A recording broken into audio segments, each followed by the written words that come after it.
عظیم تر بنائیں گے، پیارے پاکستان کو جوانیاں لٹائیں گے، پیارے پاکستان کو عظیم تر بنائیں گے۔ اس وقت ہم موجود ہیں استحکام پاکستان امن کانفرنس میں۔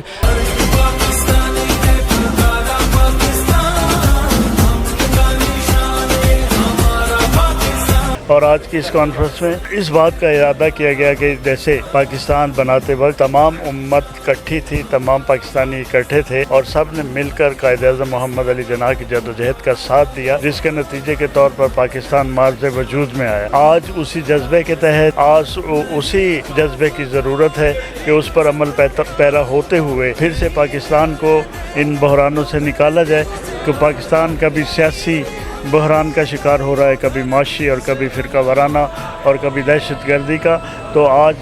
بین المسالک و مذاہب رواداری کونسل کے اکابرین اور دیگر آئے ہوئے مقررین و معززین اور علماء کرام نے اس بات کا اعادہ کیا ہے کہ ہم کسی بھی صورت پر پاکستان کے امن کو خراب نہیں ہونے دیں گے، لہٰذا پاکستان کے خلاف جو بھی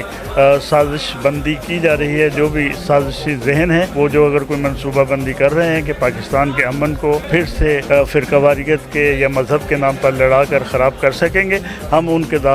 درمیان ایک آہنی دیوار ہیں اور جب تک ہم یہاں پہ موجود ہیں ہم کسی کو اجازت نہیں دیتے کہ پاکستان کے امن کے لیے کوئی مسئلہ پیدا کرے۔ پیر سید افتخار حسین نقوی زیدہ مجدہ وزیدہ شرفہ نے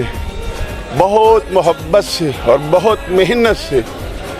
وطن عظیم کے شہداء کو، اسلام کے شہداء کو خراج تحسین پیش کرنے کے لیے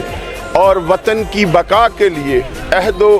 پیما کیے ہیں۔ میری رب ذوالجلال سے یہ دعا ہے کہ رب کریم اس بین المسالک و بین المذاہب رواداری کونسل پاکستان کو